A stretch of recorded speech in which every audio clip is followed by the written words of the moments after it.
Game Week 22 de la Premier League qui arrive ce soir avec des affiches plutôt alléchantes. Hein. Arsenal qui va jouer, Arsenal qui va ouvrir le Game Week. Hein. Vous avez, ouais, l'équipe des tocards, j'ai mis votre maillot. J'ai mis le maillot de Arsenal pour symboliser justement le retour de la Premier League dès ce soir. Mais bon, naturellement, avant de démarrer là-dessus, on va ouvrir une parenthèse Coupe d'Afrique.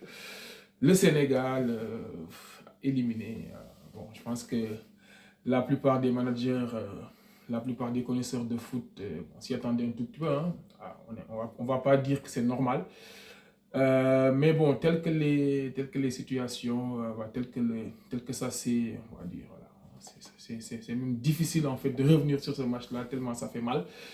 On aurait aimé que ça se passe autrement, mais bon, je pense que il y a eu beaucoup de débats là-dessus, hein, beaucoup de space, beaucoup d'émissions décortiquées, ce qui n'a pas marché, ce qui a fonctionné, etc. Mais bon, je pense que le truc est unanime, hein, vraiment unanime. On n'a pas joué. Le Sénégal n'a pas joué, le Sénégal n'a pas osé jouer. On sentit un peu de crispation, de la peur de la part du coach, le système de base, le plan. En fait, rien n'a fonctionné. Rien n'a fonctionné. Et il y a des jours comme ça. Il y a des jours, justement, en fait, où rien ne marche. Absolument rien ne marche. Hier, on tenait la chose jusqu'à la 75e minute. Mais bon, à force de reculer, à force de subir, voilà, à un moment donné, on pensait que le plan pouvait fonctionner, mais clairement, c'est pas un plan. C'est pas un bon plan de défendre sur 90 minutes au football. C'est pas un bon plan. C'est vraiment pas un bon plan. Et on l'a vu hier. Je pense qu'on avait les moyens. Le Sénégal avait clairement les moyens de titiller cette équipe-là, d'imposer son jeu, de les faire douter. Malheureusement, c'est l'inverse qui s'est passé. La Côte d'Ivoire a réussi à nous faire douter. Et sur une action anodine, hein, après hors-jeu, pas hors-jeu, penalty, pas penalty, franchement, c'est pas ça le débat. Honnêtement, on a tellement mal fait les choses que c'est tout à fait mérité. C'est tout à fait mérité. On sort par la petite porte, non, après avoir fait des poules de haute facture, un peu à l'image du Nigeria, la dernière CAN. Hein. Voilà, c'est comme ça, c'est le foot, la vie continue, on va se préparer. La prochaine CAN arrive dans quelques mois au Maroc. Notre équipe, elle est toujours bonne. Hein. On a une bonne équipe, on a juste besoin voilà, un peu de réorganiser les choses, de renforcer avec des bons éléments, voilà, de dire au revoir à certains éléments quand même, qui nous ont, voilà, qui ont quand même été très très bien sur les dernières années. Voilà. On aura le temps, je pense, d'ici quelques temps, de voir comment l'équipe nationale va se réorganiser. Voilà, donc la parenthèse CAN, hein, le Sénégal éliminé, le Mali qui va jouer ce soir, le Maroc également. Moi, personnellement, j'espère que le Mali va se qualifier pour que justement je puisse continuer à supporter une équipe de la sous-région, bah, naturellement, avec la Guinée. Donc la Trinité du Mafé, elle reste, hein, Mali, Guinée. Cette fois-ci, ce n'est pas le Sénégal, mais c'est la Côte d'Ivoire. Mais c'est la même chose. Allez, on ferme la parenthèse CAN, on arrive sur Fantasy Premier League. Ces tocards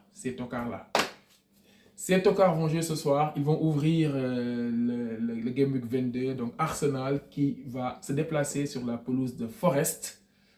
S'il te plaît, j'ai mis Zinchenko comme défenseur. Arsenal, s'il vous plaît, ne prenez pas de but. Ne marquez pas si vous voulez, c'est pas grave. Les gens qui ont Saka vont me tomber dessus, mais oui, mais s'il vous plaît les gars, ne prenez pas de but. Mais c'est quoi Arsenal? Ne prenez pas de but. Et surtout, Arteta fait jouer Zinchenko. Ok? Je pense que chacun presse pour sa paroisse, mais je considère qu'on va avoir un très très bon match là-dessus. Alors, les gens qui ont Saka, c'est un très bon match quand même pour avoir Saka capitaine. On va beaucoup parler de capitaine-ci sur ce numéro-là. Saka, c'est le premier joueur qui mérite d'être mis capitaine aujourd'hui sur ce game-là. C'est vrai, beaucoup me diront que ouais, Saka, il n'est pas efficace, il a fait ceci, il a fait cela, mais ça reste Saka, les gars, ça reste Saka. Il est capable du bon comme du pire. Il peut aujourd'hui venir exploser la défense de Forest et marquer des buts, faire des assists, etc. Donc aujourd'hui, Saka apparaît comme étant un excellent capitaine sur ce game-là. Tout comme l'est également Odegaard. Odegaard également est un bon choix de capitaine. Donc, pensez-y. Le seul problème, c'est qu'on le sait, sur Fantasy, on n'aime pas les early capitaines. Ça, c'est ce qu'il y a de mieux pour te bousiller ta semaine dès le début. Alors, si tu prends ce capitaine Saka ou Odegaard et que ça ne se passe pas bien, dis-toi bien que mardi, mercredi, jeudi, tu vas galérer. Tu vas franchement galérer. Alors, sur ce match-là, c'est très simple. Hein. Moi, je vois Arsenal fracasser Forest chez eux après leur 5-0 face à Crystal Palace. Je pense qu'ils sont sur une dynamique et une lancée qui n'en finira pas de sitôt. Alors, juste après, genre à peu près 45 minutes, ou à peu près même 15 minutes, hein, après le début de Arsenal Forest, on va avoir Fulham qui va jouer contre Everton. Alors là, honnêtement, c'est un match, il se passe ce qui peut se passer, c'est pas du tout mon problème. Sauf que je pense qu'il y a des gens qui ont Pickford, hein, donc sur un match comme ça, Pickford peut faire un clean sheet. Donc voilà, les gens qui ont un joueur de Everton là-dessus, hein, Pickford peuvent espérer avoir un clean sheet là-dessus. Il y aura également un autre match qui n'est pas plus mal, c'est le match de Brighton qui se déplace à Luton. Estupiñán qui, je pense, sur les derniers game week, les 2-3 derniers game week, est l'un des défenseurs les plus prolifiques en termes de points. Il a fait un clean sheet la semaine dernière. Rappelez-vous, il est sorti à la 72e minute et est parti avec le bonus 3. Bam, comme ça. Donc, Estupiñán, c'est le moment de l'avoir. Et d'ailleurs, pour ceux qui ne le savent pas, sur les 5 prochains game week, Brighton a des affiches de malade. Hein. La défense de Brighton, elle va être une défense de dingue. Hein. Donc, Estupiñán, si vous l'avez, c'est bien. Si vous ne l'avez pas, songez à aller le prendre. Parce que sur les prochains game week, Brighton, ça va être un sacré bon coup. Et puis ensuite, il va y avoir Crystal Palace, Sheffield. Hein. Bon, qu'est-ce qui peut se passer sur un match comme ça? I don't know, quoi. Aujourd'hui, Palace, on pensait qu'ils avaient une défense de fer, que c'était une équipe solide. Ils ont pris 5 buts contre Arsenal. On ne comprend pas. La première ligue, on ne comprend rien en réalité. On ne sait pas. Donc sur ce match-là, il peut y avoir un clean sheet, tout comme il peut y avoir un 2-1, un 2-2, on ne sait pas. Sheffield non plus, tu ne peux pas savoir. On ne peut pas savoir comment cette équipe-là elle joue. Tantôt, elle a une façon de jouer qui est assez désinvolte. Tantôt, elle réussit à mettre du but. Voilà. Franchement, c'est l'un des matchs les plus ouverts hein, sur celui-ci. Il peut y avoir des clean sheets, tout comme il peut y avoir énormément de buts sur ce match-là. Donc, si vous avez Anderson, Johnson ou Mitchell, ça peut être un bon challenge de les garder parce qu'ils peuvent clairement faire un clean sheet sur ce match-là. Et en fin de soirée, à Villa Park, Aston Villa reçoit Newcastle. Là aussi, je pense que ça va être un match très ouvert, beaucoup de buts en perspective, donc évitez probablement hein, les défenses de Newcastle. Quand on dit défense de Newcastle, on ne parle pas de Trippier. Hein. Trippier, ce n'est pas un défenseur. Okay? Si vous l'avez, il faut le garder. Il faut le garder, il faut le garder, il faut le garder. Et puis c'est tout. Il est capable de marquer, il est capable de faire des assists, il est capable de prendre les points de bonus. Donc Trippier, il est hors de question de le vendre. Aujourd'hui, c'est vrai qu'il circule sur Fantasy, globalement, un petit risque pour qu'il ne joue pas pour des raisons, justement, en fait, que même moi, j'ignore. J'ai un peu regardé, il est à 75%, donc ça veut dire qu'il peut jouer. Après, on ne peut pas avoir un défenseur, et ça c'est Prince Nard qui le dit souvent, comme Trippier, qui coûte à peine 7 millions et quelques, pour ne pas le titulariser. C'est pas possible. Donc Trippier, si vous l'avez, il faut le garder. Ok? Alors, sur aujourd'hui, on va dire, les deux seuls joueurs que je vois qui sont des joueurs capitainables, entre guillemets, c'est Saka. Parce que Saka, c'est Saka. D'accord? Ils vont se déplacer sur la pelouse de Forest, mais Saka, ça reste un capitaine de malade. Le seul problème, c'est que c'est un early game week. Okay? Il joue le premier match, donc ça peut te bousiller partiellement ton game week. Le deuxième capitainable sur cette soirée d'aujourd'hui, c'est l'attaquant de Aston Villa, on le connaît tous. Oli Watkins, il peut clairement, sur une défense de Newcastle qui patauge depuis un certain nombre de temps, il peut faire de belles choses. Donc, c'est également un joueur qui est capitainable. Et demain, des belles affiches. City qui revient demain, Haaland pourrait jouer. C'est la phrase de Pep Roulette. Haaland est fit. Donc, si vous avez Haaland,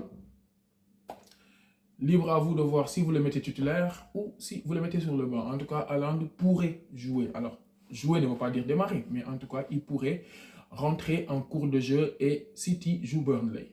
Ça veut tout dire. City joue Burnley, ça veut dire si vous avez Foden, si vous avez KDB, si vous avez Alvarez, si vous avez Walker, si vous avez Ederson, si vous avez Ruben Diaz, si vous avez Rodri, si vous avez Bernardo, c'est des joueurs qu'il faut garder.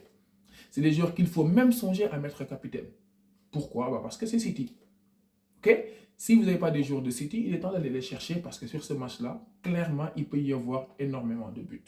Donc, sur les joueurs qui sont susceptibles d'être capitainables, il y a les assets de Manchester City.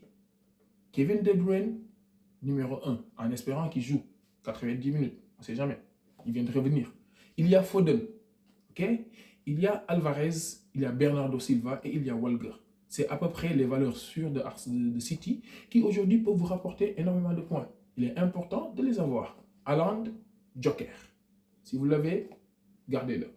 Il peut faire des choses et vous allez être l'un des rares à l'avoir et à avoir en fait ce qu'il faut là-dessus. Okay? Il y a également des joueurs de Tottenham qui va jouer, qui va accueillir Brentford. Là également, pareil. Richarlison, nickel.